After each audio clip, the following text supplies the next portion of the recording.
Et justement, notre invité est Tahirou Bangré, ministre des Sports et des Loisirs. Bonsoir, monsieur le ministre. Bonsoir. On l'a vu dans l'élément qui vient de passer, le gouvernement a décidé de mettre en place un régime juridique applicable aux structures de formation de jeunes sportifs. Oui. On sait que le Burkina Faso compte plusieurs écoles de formation de jeunes sportifs. Comment fonctionnaient-elles ces écoles jusqu'à présent? Et merci encore à vous. Vous le savez, avec l'adoption de ce projet de décret, nous avons résolu un grand problème donc, de vide juridique qui caractérisait donc, ces structures donc, de formation.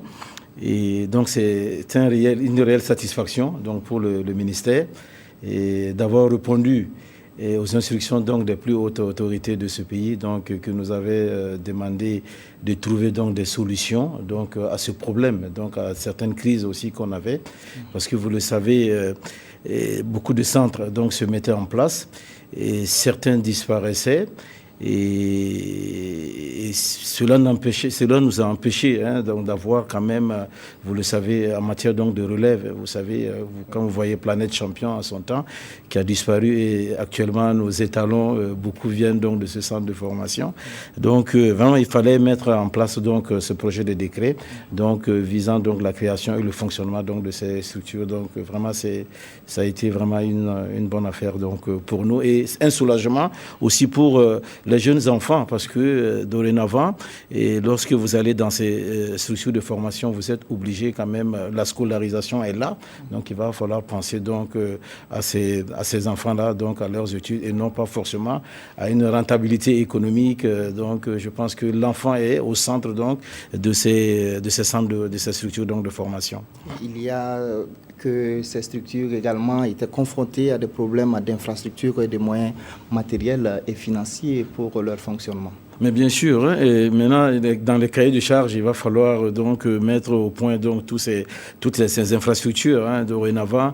Et je pense que il y a certains qui commencent à faire donc cet effort, parce que là, lorsque vous allez dans certains centres de formation, vraiment c'est pas terrible. Donc il n'y a pas suffisamment de moyens.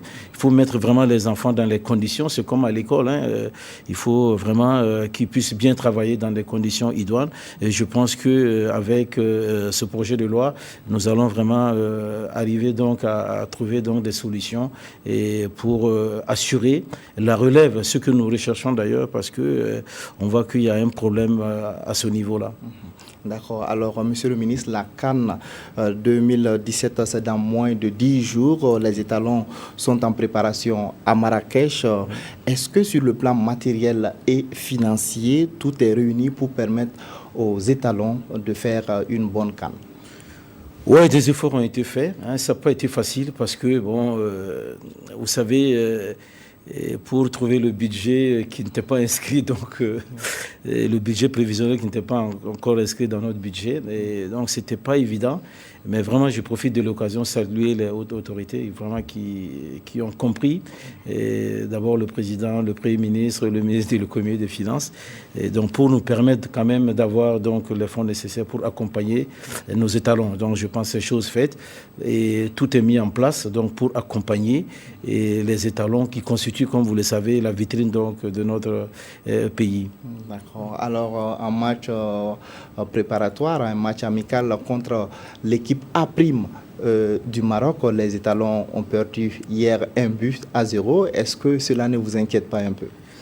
Oui, on peut s'inquiéter, mais bon, moi, je ne suis pas, en tant que compétiteur, je l'ai été. Donc, c'est des matchs amicaux.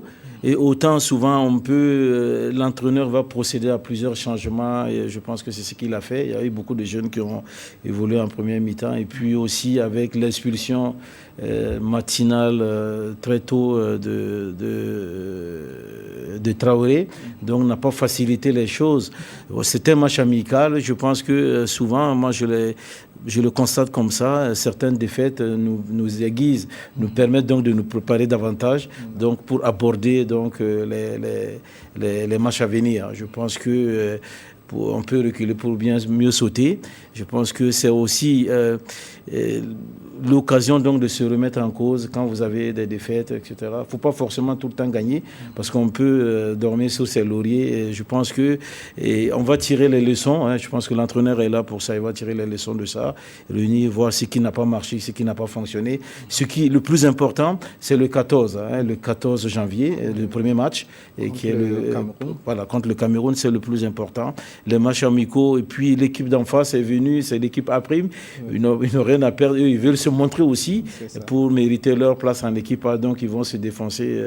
Et je pense que nous, souvent aussi, on va se retenir pour ne pas se blesser à quelques jours du match. Il y a tout cela fait que, souvent, c'est les matchs amicaux ne nous permettent pas donc de dire ce qu'on... Voilà, de juger la situation. D'accord. Alors, pour cette CAN 2017, quels sont les objectifs de votre département? Qu'est-ce que vous attendez des étalons?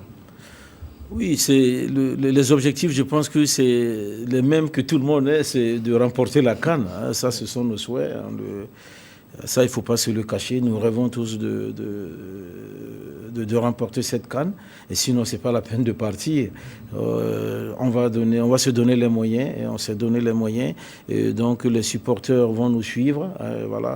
Pour aller vraiment être le 12e supporter. Nous sommes en train aussi d'organiser nos compatriotes qui sont au Gabon, qui seront vraiment d'un réel appui parce que vraiment les joueurs souvent ont besoin donc de ce 12e joueur donc pour aller jusqu'au bout.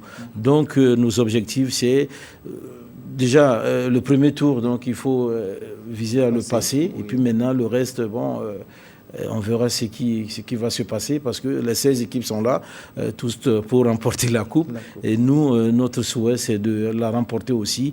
Il faut se donner les moyens, il faut mouiller le maillot, il faut se battre jusqu'au bout. Il n'y aura pas de cadeau pour qui que ce soit. D'accord. Merci à vous, Monsieur le ministre. C'est moi qui vous remercie. Toutes ces informations. Et bonne année à tout le monde. Merci. Et je rappelle très rapidement que nous étions avec Tahirou Bangré, ministre des Sports et des Loisirs, pour parler de la mise en place du régime juridique applicable aux structures de formation de jeunes sportifs. Et nous en avons profité pour parler de la CAN 2017 qui s'ouvre dans quelques jours au Gabon.